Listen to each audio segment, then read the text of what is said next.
आइए एक नजर डालते हैं यूपी की ओर। आपको बता दूं कि यूपी के सहारनपुर थाना सदर बाजार पुलिस ने बड़ी सफलता हासिल करके 25,000 के इनामी बदमाश को गिरफ्तार किया।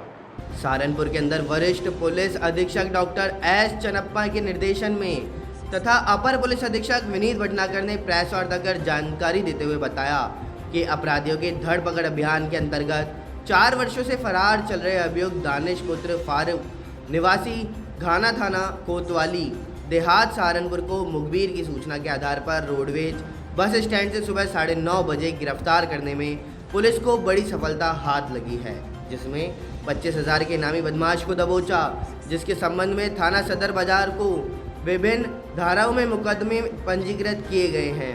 आपको बता दूं कि अपराधी वर्ष 2016 से जेल से फरार था। एसपी सिटी विनीत भटनागर ने बताया कि मुखबिर की सूचना पर दानिश को रोडवेज बस स्टैंड से गिरफ्तार किया गया था। साथ ही मौके पर दानिश के पास से अवैध तमंचा जिंदा कारतूस बरामद किए गए। की पुलिस और मुख्य रूप से हमारी अभिसूचना विंग, स्वाट टीम और हमारी सर्विलांस टीम, इनके जॉइंट प्रयास से एक काफ़ी बड़ी सफलता जनपद सहारनपुर पुलिस को मिली है। ये दानिश सन ऑफ फारूक नाम का अभियुक्त है, जो कि ग्राम घाना कोतवाली देहात का रहने वाला है। 2012 में धारा 302 के एक अपराध में ये निरुद्ध हुआ था। उसके बाद में जेल में इसने जो है एक व्यक्ति के ऊपर जानलेवा प्रयास किया था। उसका धारा 307 का मुकदमा थाना जनकपुरी में लिखा हुआ है 2013 में। फिर उसके बाद ये पेशी पर लाया जा रहा था। 4 नवंबर 2016 को ये पुलिस को चकमा दे के भाग गया था। उसमें तुरंत ये अभियोग पंजीकृत हुआ था और थाना इसको लेकर के आने वाले कर्मचारियों के विरुद्ध कार्रवाई हुई थी, लेकिन ये नहीं मिल सका था। पिछले कई सालों के सतत प्रयास से पुलिस को सफलता मिली है और इसको गिरफ्तार किया गया है। ये 4 साल लगभग फरारी में रहा है ये तो, और इस पर 25,000 रुपये का इनाम है। तो आज लिहाजा ये इनामी बदमाश गिरफ्तार किया गया। ये कैसे कैसे कहाँ रहा और क्या इस दौरान इसने किया, इस सब विवेचना में हमारी जो है ये हमारा विवेचना का भाग है। तो इस गुड वर्क के लिए मैं सभी को बधाई देता हूँ और अधिकारियों से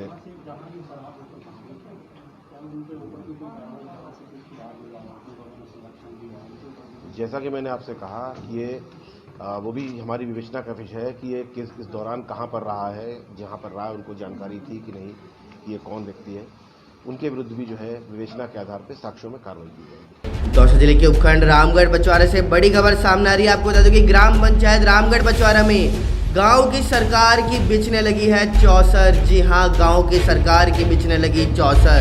आपको बता दूं कि चुनावी तारीख नजदीक आते ही मतदाताओं की होने लगी है मनुहार। जी हां, मतदाताओं की मनुहार होने लगी है।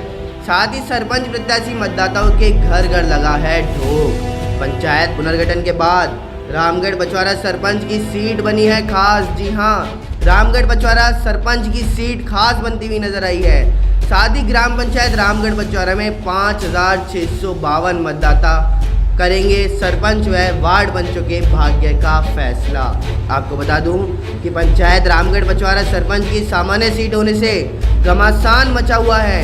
साथ ही सरपंच पद के दावेदार उतरे मैदान में। दर्जनों प्रत्याशी।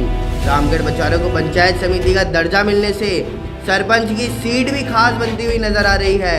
आपको बता दूं कि ग्रामीण चाय पान की थड़ियों पर नव आगंतुक सरपंच के लगा रहे हैं कयास।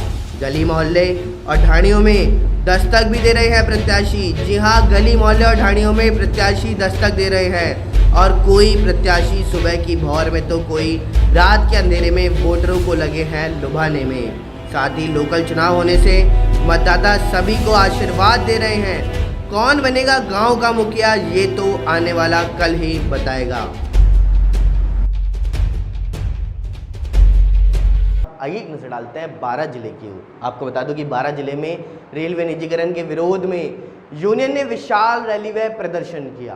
12 जिले में all India railway men's federation व west central railway employees union के तत्वाधान में मंत्रालय महामंत्री कौम मुकेश गालब के आह्वान पर शाखा 12 द्वारा रेलवे में हो रहे निजीकरण के विरोध में शनिवार को विशाल रैली व प्रदर्शन किया गया। प्रदर्शन के दौरान शाखा सह सचिव लक्ष्यराज अंता ने बताया कि वर्तमान केंद्र सरकार देश के सभी सरकारी संसाधनों का निजीकरण कर रही है। यह पूंजीपतियों को फायदे के लिए देश की रीढ़ कही जाने वाली भारतीय रेल को निजी हाथों में सौंप करके देश के सभी गरीब व्यक्ति, मध्यम वर्ग, युवाओं के हितों पर कुठाराघात कर रही है। जैसे ही देश के युवाओं रोजगार के अवसर प्राप्त हो जाएंगे, वह वरिष्ठ नागरिकों, महिलाओं, दिव्यांगों, दैनिक यात्री, स्वतंत्रता सेनानी, पत्रकार व बुद्धिजीवी वर्ग, छात्र छात्राओं को मिलने वाली रियासत समाप्त हो जाएगी तथा जनता के अनुसार यात्री गाड़ियों का ठहराव समाप्त हो जाएगा। माल ढुलाई की कीमत मनमानी वसूली की जाएगी, जिसका भार देश की गरीब पर पड़ेगा। इस प्रदर्शन के दौरान शाखा उपाध्यक्ष जय सिंह मीणा, मंजूलाल मीणा, सह सचिव अमरलाल बंजारा, कोषाध्यक्ष जय सिंह हाडा, यूथ विंग के सत्यनारायण बागड़ी, रवि शर्मा सहित कई लोग वहां पे मौजूद रहे। आइए एक नजर डालते हैं फुलेरा की ओर। आपको बता दूं कि फुलेरा में रेलवे के निजीकरण को लेकर के फुलेरा में संगोष्ठी का आयोजन किया गया।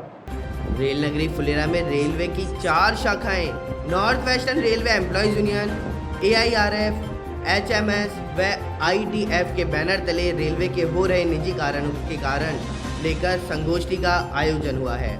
इस कार्यक्रम के मुख्य अतिथि पूर्व पालिका अध्यक्ष मनोज आहूजा, विशिष्ट अतिथि शंकर लाल पारे, रेल यात्री महासंघ अध्यक्ष अशोक वासुदेव, विजेंद्र हलचल, मनोज कुल्हाड़ी आदि रहे। कार्यक्रम के आयोजक SK माथुर व नरेंद्र चाहर के द्वारा सभी अतिथियों का माला पहना करके स्वागत किया गया। इस दौरान पूर्व पालिका अध्यक्ष आहूजा ने रेलवे के हो रहे निजीकरण को लेकर रेल बचाओ देश बचाओ का नारा लगाते हुए निजीकरण करने वाली ऐसी सरकार का विरोध किया है। साथ ही रेलवे कर्मचारियों का साथ देने की बात बताई। वहीं यूनियन के नरेंद्र चाहर ने बताया कि रेलवे के निजीकरण के कारण आने वाले समय में सभी सहकारी विभागों को सरकारों द्वारा अगर निजी हाथों में या ठेके पर दे दी जाएगी तो नौकरियां खत्म हो जाएंगी, जिससे देश भर में बेरोजगारी बढ़ जाएगी। बाद में न ही तो शिक्षा का कोई महत्व रहेगा और न ही कोई देश का भविष्य बदलने वाला और देश फिर से गुलामी का शिकार हो जाएगा। इसलिए कोई भी विभाग निजीकरण में न दिया जाए, जिससे हर व्यक्ति को रोजगार मिल सके और अपना परिवार चला सके। साथ ही प्रधानमंत्री नरेंद्र मोदी के इस फैसले को लेकर सभी रेलवे कर्मचारियों से नाराजगी व्यक्त की और रेल प्रशासन मुर्दाबाद के नारे भी लगाए गए। कार्यक्रम के दौरान उपस्थित पत्रकारों को मोमेंटो देकर सम्मानित किया गया। इस मौके पर सैकड़ों की संख्या में रेलवे कर्मचारी भी मौजूद रहे। कहूं कि अगर हम एक राह चलते नाबालिग बच्चे से भी पूछे कि बेटा अपने फुलेरा में 30 से 35 ट्रेन आती है, क्या अपन इनको भेज दें?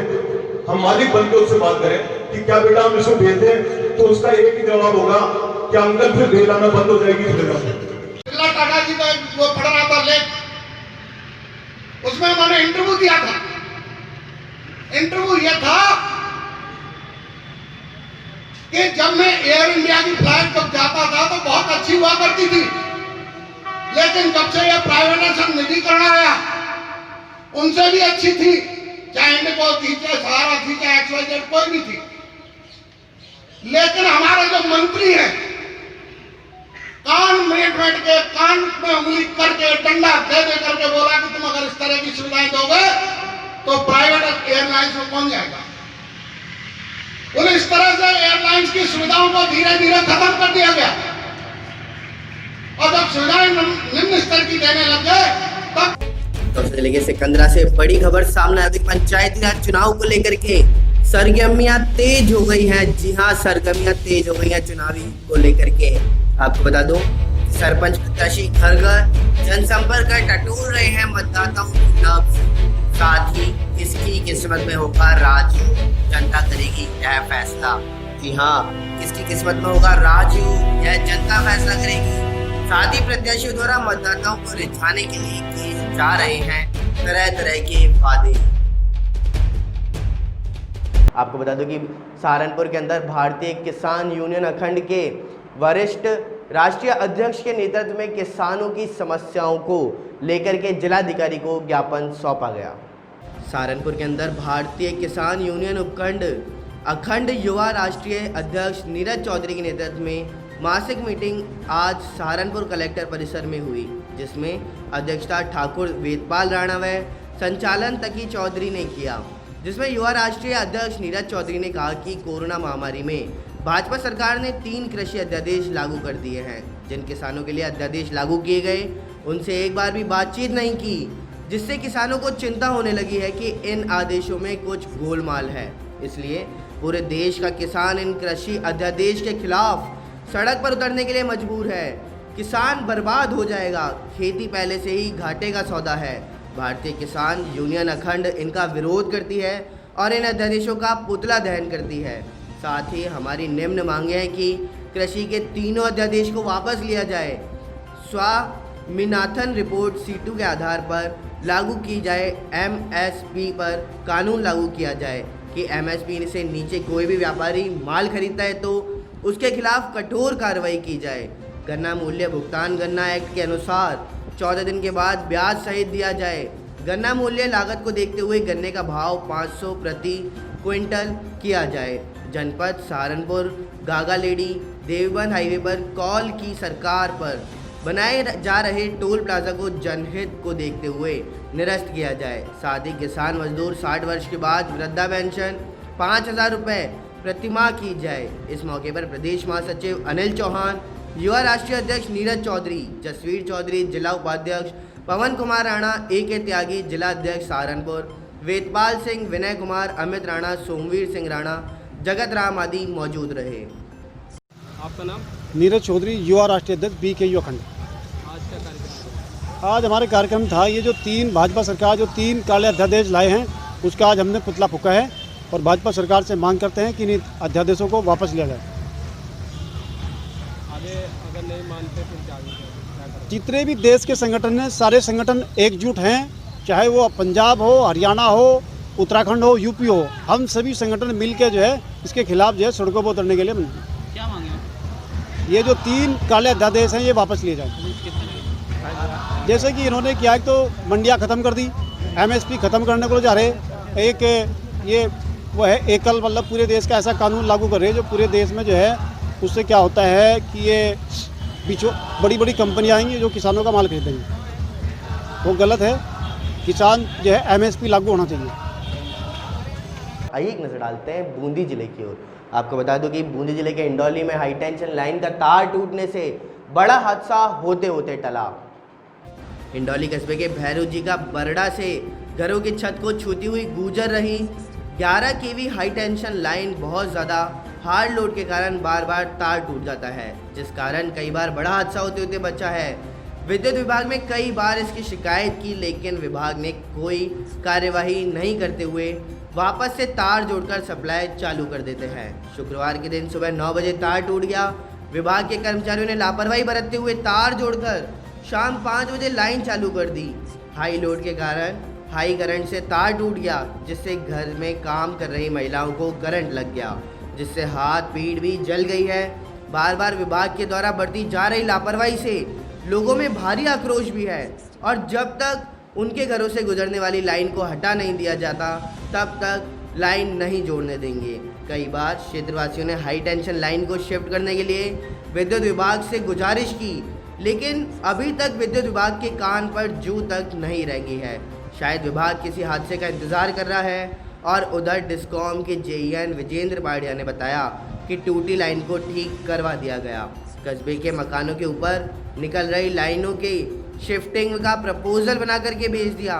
तो वहीं परमानंद जूनीवाल ने बताया कि हाई टेंशन विद्युत लाइन का तार टूटने से घर पर काम कर रही महिलाओं को करंट लगने से झुलस गई। आइए एक नजर डालते हैं बूंदी जिले की ओर। आपको बता दूं कि कल बूंदी जिले में वन विभाग के प्लांटेशन पर दबंगों ने अतिक्रमण किया है। इसके विरोध में मामला भी दर्ज कर लिया गया। बूंदी जिले के नैनवा वन रेंज एरिया में दबंगों ने वन विभाग की भूमि पर बेखौफ होकर के कब्जा कर लिया है। जिस जमीन पर अतिक्रमण किया गया वह जमीन वन विभाग का प्लांटेशन है, जिस पर विभाग ने लाखों रुपए खर्च किए। साथ ही सालों की साल संभाल से वन विभाग ने खड़े किए पौधे को भी उखाड़ कर करीब 5 बीघा भूमि को समतल कर दिया गया। वहीं इस मामले की भनक नैनवा रेंज के देई नाका प्रभारी को भी नहीं लगी। वन विभाग की भूमि पर कब्जा होने का मामला प्रकाश में आने के बाद इस पर फौरी जांच शुरू की गई है। सूत्रों ने बताया कि वन विभाग की जमीन पर दबंगों ने देई कस्बे में नैनवा रोड पर सहकारी समिति के सामने स्थित प्लांटेशन पर दबंगों ने वन विभाग की उदासीनता का फायदा उठाते हुए बेशकीमती भूमि के हरे भरे पेड़ उखाड़कर जेसीबी मशीन की सहायता से जमीन को समतल कर दिया है। ग्रामीण इसे वन विभाग की मिली भगत भी बता रहे हैं। वन विभाग के देई प्लांटेशन पर शुक्रवार रात को अतिक्रमण होने की जानकारी मिली है, जिस पर अज्ञात अतिक्रमणियों ने खिलाफ वन अधिनियम के तहत मामला दर्ज कर लिया गया। मामले की जांच देई नाका प्रभारी मैना खींची को दी गई।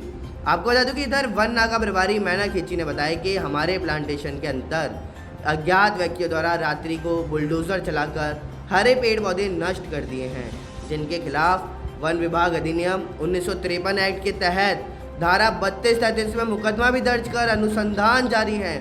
जो भी दोषी होगा उसके खिलाफ कानूनी कार्यवाही अमल में लाई जाएगी। अब देखने की बात यह होगी कि इस पर की गई कार्रवाई होती है या फिर ऐसे दबंगों के राजपाट अपने मन मुद्दों पर चाल रखता है। आइए नजर डालते हैं दौसा जिले की ओर। आपको बता दें कि दौसा जिले के उपखंड लालसोट में प्रधानमंत्री नरेंद्र मोदी के जन्मदिन के उपलक्ष्य में सेवा सप्ताह के अंतर्गत म्यूनिसिपल हिंदू मोक्ष धाम में साफ सफाई अभियान चलाया गया। दौसा जिले के उपखंड मुख्यालय लालसोट पर प्रधानमंत्री नरेंद्र मोदी के जन्मदिन के उपलक्ष्य में भारतीय जनता पार्टी कार्यकर्ताओं द्वारा आयोजित सेवा सप्ताह के अंतर्गत नगर अध्यक्ष दिनेश जोशी के नेतृत्व में लालसोट पावर हाउस के सामने म्यूनिसिपल हिंदू मोक्ष धाम में साफ सफाई का अभियान चलाया गया। भाजपा कार्यकर्ताओं ने स्वच्छ मिशन को सफल बनाने के लिए प्रधानमंत्री नरेंद्र मोदी के जन्मदिवस से जोड़कर स्वच्छ भारत की कल्पना की है। इस अवसर पर पूर्व चेयरमैन प्रेम प्रकाश चौधरी, पूर्व वाइस चेयरमैन पुरुषोत्तम जोशी, महेंद्र जैन, पूर्व पार्षद मदन लाल हट्टिका, कमलेश सैनी, ब्रजमोहन सैनी, जौहरीलाल पहाड़िया, नंद कुमार पाखड़ा, रामफूल सैनी, मुरारीलाल बोरा, जिला उपाध्यक्ष रवि हाडा, नरसी जोशी, राजेश शर्मा बरेडी, राम मनोहर बैरवा, अनूप माठा, विनोद सोनी सहित कई कार्यकर्ता मौजूद रहे। आइए नजर डालते हैं दौसा जिले की ओर।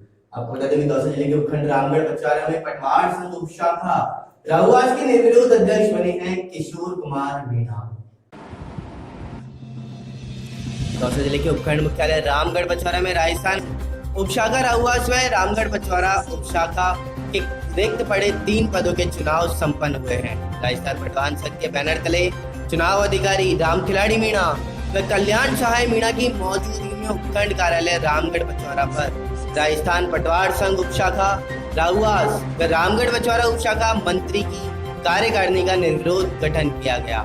चुनाव अधिकारी की मौजूदगी में उपशाखा राहुआस अध्यक्ष किशोर कुमार मीणा, उपाध्यक्ष जितेंद्र कुमार मीणा, मंत्री मुरली प्रसाद मीणा, संयुक्त मंत्री राजेंद्र कुमार प्रजापति, संगठन मंत्री विजेंद्र कुमार मीणा व कोषाध्यक्ष पद पर कमलेश कुमार शर्मा को निर्विरोध बनाया गया। वहीं दूसरी तरफ राजस्थान पटवार संघ उपशाखा रामगढ़ बचवाड़ा में कार्यकारिणी का गठन तो पहले से ही हो चुका था, मगर 3 पद खाली चल रहे थे।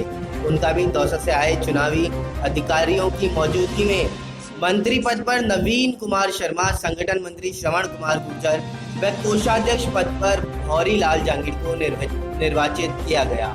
इस अवसर पर राजस्थान पटवार संघ के प्रदेश सलाहकार व जिला मीडिया प्रभारी सीताराम मीणा ने अध्यक्ष सहित निर्वाचित कार्यकारिणी को पद की शपथ दिलाई है। वहीं पटवार संघ द्वारा निर्वाचित हुई कार्यकारिणी को फूल माला बना करके स्वागत किया गया। इस दौरान चुनाव पर्यवेक्षक ने पद की गर्मियां बनाए रखने के लिए नवनिर्वाचित कार्यकारिणी को दिशा निर्देश जारी किए हैं। नवगठित कार्यकारिणी के दौरान पटवार संघ उपशाखा अध्यक्ष हरिनारायण मीणा, रामगढ़ बचवाड़ा उपशाखा अध्यक्ष घनश्याम मीणा व कानून को संघ राधेश्याम शर्मा, राजकुमार सैनी, पुनीराम प्रजापत सहित पटवार संघ के राधेश्याम शर्मा, राजकुमार सैनी मौजूद रहे। नमस्कार, स्वागत है आपका न्यूज 19 में। मैं पुलकित सक्सेना आप लोग के साथ। आइए नजर डालते हैं न्यूज 19 के सुबह सवेरे की ओर। हिंडौली कस्बे के अंदर हाई टेंशन लाइन का तार टूटा, हादसा होते होते टला। फुलेरा के अंदर रेलवे के निजीकरण को लेकर के फुलेरा में हुआ है संगोष्ठी का आयोजन। बूंदी के अंदर वन विभाग के प्लांटेशन पर दबंगों ने किया है अतिक्रमण, वन एक्ट में मामला दर्ज किया गया। सहारनपुर के अंदर भारतीय किसान यूनियन उपखंड के राष्ट्रीय अध्यक्ष के नेतृत्व में किसानों की समस्याओं को लेकर जिलाधिकारी को सौंपा ज्ञापन। दौसा जिले के अंदर ग्राम पंचायत रामगढ़ बचवाड़ा में गांव की सरकार की बिछने लगी है चौसर। चुनावी तारीख नजदीक आते ही मतदाताओं की होने लगी है मुनहार। सहारनपुर थाना सदर बाजार पुलिस को मिली है बड़ी सफलता, 25,000 इनामी बदमाश को किया है गिरफ्तार। बारां जिले के अंदर रेलवे के निजीकरण के विरोध में यूनियन ने विशाल रैली व प्रदर्शन किया। साथ ही निजीकरण से यात्री गाड़ियों का ठहराव समाप्त होगा और माल ढुलाई की कीमत मनमानी वसूली जाएगी। बारां जिले के अंदर कल सब्जी ठेले के वालों के चालान बनाए गए।